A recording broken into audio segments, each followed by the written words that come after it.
جی viewers, ہم بنگلہ سے اپنا پوائنٹ جو ہے اگلا وہ کمپلیٹ کرنے کے بعد ہم لوگ کھو کی طرف روانہ ہو گئے ہیں۔ راستے میں ایک درخت گرا ہوا تھا، بڑی مشکل سے بائک جو ہے جاتے ہوئے بھی وہاں سے گزارا اور وہاں سے آتے ہوئے بھی بائک گزارا۔ تو میرے گلاسز یہاں پہ گر گئے تھے اس مقام پر، تو میں انہیں تلاش کرتا کرتا تھوڑا آگے چلا گیا، تو ساتھیوں نے کہا یہ گلاسز سائڈ پہ مل گئے ہیں، مل گئے ہیں۔ تو یہاں سے سنو فال تھوڑی سی زیادہ ہے، آپ بائک پہ ہیں تو آپ سے گزارش یہ ہے کہ اپنے جو گیجٹ ہیں وہ مکمل رکھنے ہیں، کسی بھی قسم کی سستی نہیں کرنی، کیونکہ جب کورے سے بندہ سلپ ہوتا ہے نا تو پھر اس کے بعد میرا نہیں خیال کہ بندہ اپنی بائک پہ یا گاڑی پہ یا کسی چیز پہ کنٹرول کر لے، وہ بہت مشکل ہوتا ہے۔ ٹھیک ہے، 150 کو ویسے بھی میں نے پہلے بھی ویڈیو میں کہا کہ ذرا تھوڑا سا ان بیلنس ہو تو کنٹرول کرنا مشکل ہوتا ہے۔ تو 2 سے 3 بار پہلے بھی بائک جو ہے اسی طرح کورے میں جو ہے سلپ ہوتی رہی ہے، اور یہ دیکھیں نا ابھی بہت پرابلم ہو رہی ہے، بہت زیادہ، کیونکہ الحمدللہ تھوڑا بہت، اتنا زیادہ تو نہیں، تھوڑا بہت ایکسپیرینس ہے۔ ٹھیک ہے، کچھ دوستوں کی مدد سے جو ہے اللہ تعالیٰ جو ہے اس طرح کے چھوٹے موٹے راستوں سے گزار دیتے ہیں، اللہ مدد فرماتا ہے۔ مگر کبھی بھی آپ لوگوں نے رسک نہیں لینا، میری آپ سے گزارش یہ ہے کہ کبھی بھی رسک نہیں لینا۔ تو یہاں پہ ذرا بہت زیادہ پرابلم ہو رہی ہے، بائک جو ہے نا بالکل بھی موو نہیں ہو رہی آگے کی طرف، ٹھیک ہے، سلپ ہو رہی ہے۔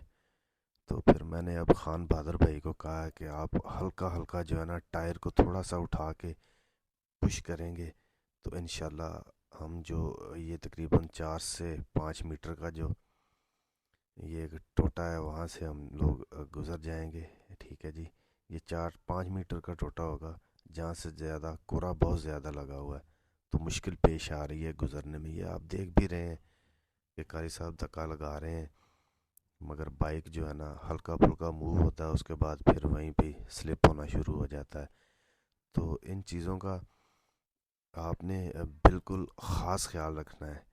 ٹھیک ہے جی، یہ دیکھیں قاری صاحب دونوں ہاتھوں سے، مگر بات نہیں بنی۔ اب خان بہادر بھائی کو بولا ہے، یہ دیکھیں خان بہادر بھائی کو بولا ہلکا سا، میں نے کہا آپ نے نیچے سے سٹینڈ کو نہ پش کرنا ہے، تو ہم لوگ انشاءاللہ یہاں سے اب اللہ کی مدد سے جو ہے نا گزر جائیں گے۔ مگر ایک بار آپ کو پھر کہہ رہا ہوں کہ آپ لوگوں نے بالکل کسی بھی قسم کا رسک نہیں لینا، ٹھیک ہے؟ ہاں، سمجھداری اسی میں ہے کہ آپ رسک نہ لیں، رسک لیں گے تو پھر پریشانی زیادہ ہوگی۔ اگر اس پہ دوست کہیں کہ رسک کے علاوہ کام نہیں ہوتا، مگر ایک چیز آپ کو نظر آ رہی ہے اس کے باوجود بھی آپ رسک لیں تو وہ اچھی بات نہیں ہے۔ تو اب ہم لوگ کھو کی طرف جو ہے نا روانہ ہو گئے ہیں۔ یہ راستے کے کچھ تھوڑے بہت نظارے ہیں، کیونکہ جیسے جیسے دن ڈلتا جا رہا ہے، تقریباً عصر کا بعد کا وقت ہے، یہ مغرب کی طرف جو ہے نا ٹائم جا رہا ہے کہ مغرب کے قریب قریب ہے، تو دھوپ بھی تقریباً اب ختم ہونے کو ہوگی، تو موسم میں بھی تھوڑی بہت چینجنگ آتی ہے، کورا جو ہے نا زیادہ جم جاتا ہے۔ گلی کا مقام ہے یہ، کھو کی طرف جاتے ہوئے سراں ٹریک پہ آپ کو ایک یہ گلی کا پوائنٹ ملے گا۔ یہاں پہ آئے تو بہت زیادہ جو ہے نا رچ کے پاؤں کے نشانات ملے کہ یہاں پہ وہ اس نے کافی وقت گزارا ہے، میرا خیال ہے۔ تو یہ چیزیں پارٹ آف لائف ہیں، اگر آپ ہائکنگ ایڈونچر کرتے ہیں تو اس طرح کی چیزیں آپ کو ملتی رہیں گی۔ اگر میں آپ سے پوچھوں کہ آپ اسی مقام پر لائف اپنی آنکھوں سے شیر وغیرہ دیکھیں تو آپ کی کیا کیفیت ہوگی؟ تو یہ چیزیں چلتی رہتی ہیں، کوئی اتنا بڑا ایشو نہیں ہے، ٹھیک ہے۔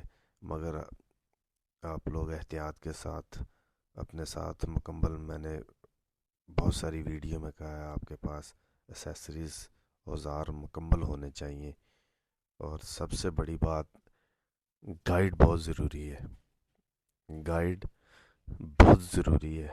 قاری صاحب برف کھا رہے ہیں، تو گائیڈ کے بغیر آپ نے سفر ہرگز نہیں کرنا، کسی بھی صورت میں نہیں کرنا، ٹھیک ہے۔ اس سے آپ بھی سیف رہیں گے اور آپ کے ساتھ جڑے فیملیز ممبر بھی سیف رہیں گے، ٹھیک ہے جی۔ تو یہ گلی کا مقام ہے، کچھ دیر کے لیے ہم لوگ اس خوبصورت مقام پر رکے ہیں، ٹھیک ہے۔ یہ بڑا پتھر ہے، اس کو بھی شہید کا مقام کہا جاتا ہے، مگر اس کی ڈیٹیل میں نہیں جاؤں گا، ڈیٹیل میں جاؤں گا تو پھر بہت سارے سوالات جو ہیں نا وہ پھر اٹھتے ہیں، تو بہتر یہی ہے کہ آپ کو یہ جو سیاحتی مقام ہے اس کے بارے میں ہی بتایا جائے تو وہ زیادہ بہتر ہے۔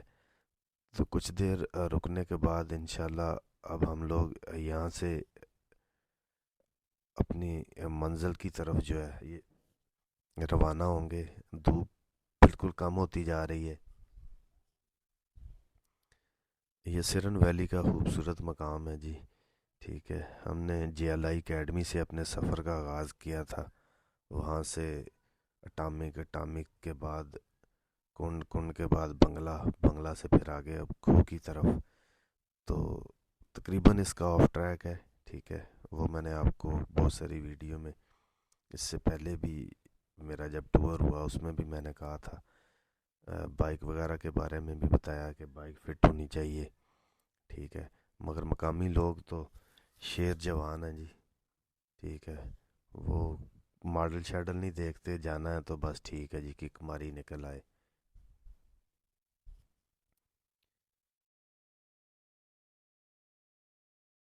یہاں تھوڑا سا وقت ہمیں جو ہے نا زیادہ لگ گیا، کہ مغرب کے قریب قریب ٹائم ہونے کو ہے، تو عصر کی جو نماز ہے وہ بھی یہاں پہ ادا کی گئی ہے، اس لیے وقت جو ہے نا زیادہ لگ گیا، ٹھیک ہے۔ تو میں نے پہلے بھی ایک ویڈیو میں کہا کہ میں نے بنیر میں ایک مزار شریف کی ویڈیو لگائی، تو بہت سارے دوستوں نے کمنٹ کیے اللہ تعالیٰ آپ کو ہدایت دے۔ تو بھائی میرا تو یہ کام ہے، میں نے تو خوبصورتی، اچھی چیزیں وہ تو دکھانی ہے، بزرگان دین ہوں، جہاں سے کوئی اچھی بات ملے تو میری کوشش ہے آپ تک پہنچانے کی، خواہ وہ کسی بھی مسلک سے ان کا تعلق کیوں نہیں، ٹھیک ہے جی۔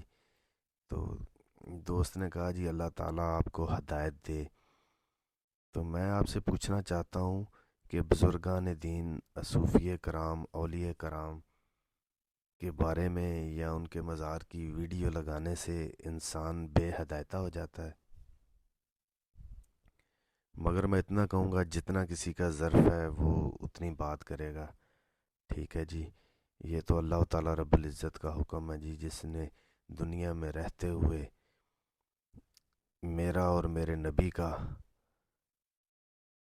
میرا حکم اور نبی پاک صلی اللہ علیہ وآلہ وسلم کا جو دین ہے وہ لوگوں تک منتقل کیا، حق اور سچ کا جو پرچم ہے وہ سر بلند کیا، اللہ کے دین کی بات کی، حضور نبی کریم صلی اللہ علیہ وسلم کی حالات زندگی پر بات کی، تو جو دنیا میں رہ کے میرا اور میرے محبوب کا ذکر کرے گا، تو جب وہ دنیا سے جائے گا تو پھر اس کا ذکر آپ دیکھ ہی رہے ہوں گے۔ داتا صاحب تقریباً 1000 سال گزرنے کو ہے، تو وہاں پہ لوگ آتے ہیں، کھاتے بھی ہیں، پیتے بھی ہیں، سوتے بھی ہیں، اللہ کی عبادت بھی کرتے ہیں، قرآن کی تلاوت بھی کرتے ہیں، ذکر بھی کرتے ہیں۔ تو یہ چیزیں تھوڑی سی احتیاط کیا کریں میرے دوست، یہ راستے کا تھوڑا سا آف ٹریک ہے، تو میں نے کہا چلیں چند الفاظ اس پہ بھی بات کر لوں۔ بڑا سکون کا یہاں پہ ماحول تھا، تو میں نے اس لیے اللہ والوں کا بھی ذکر کیا۔ تو یہ آپ دیکھ رہے ہیں جی، ٹھیک ہے۔ آپ کو تھوڑا بہت ایکسپیرینس اس سے بھی ہو جائے گا، ٹھیک ہے، کوشش ہوتی ہے کہ زیادہ سے زیادہ انفارمیشن آپ تک پہنچے، خواہ وہ راستے کی ہو، خواہ وہ خوبصورتی کی ہو، کسی بھی صورت میں کوشش یہ ہے کہ آپ تک زیادہ سے زیادہ معلومات پہنچ چکے۔ یہاں پہ تھوڑا سا جو ہے نا برف کی وجہ سے راستہ بھی تھوڑا سا نرم ہو گیا، تو بائک تھوڑا سا احتیاط سے چلا رہا ہوں۔ تقریباً کھو کے بالکل قریب قریب پہنچ چکے ہیں۔ سامنے اس کو تو مقامی لوگ جھیل کہتے ہیں، بڑا خوبصورت نظارہ ہے اس کا، دیکھنے میں یہ چھوٹی سی جھیل لگتی ہے مگر ایسا نہیں ہے۔ یہ بکر والوں نے سمر میں، جب وہ لوگ یہاں پہ رہتے ہیں، مال مویشی ان کے یہاں پہ چرتے ہیں، تو یہ ڈنڈ چھپڑی نما خود بنائی ہوتی ہے کہ بارش کا پانی سٹور ہو، پھر مال مویشی جو ہے نا یہاں سے آ کے جب پانی کی انہیں طلب ہو تو وہ پانی پی لیں۔ تو اس کے لیے یہ اسے ڈنڈ بھی کہہ سکتے ہیں، چھپڑی بھی کہہ سکتے ہیں، مگر مقامی لوگ جو ہے نا اسے جھیل کا نام دیتے ہیں کہ یہ جھیل ہے۔ یہ ساری کھو کے مقام کی حدود ہے جی، ہم کھو کے پاس پہنچ چکے ہیں۔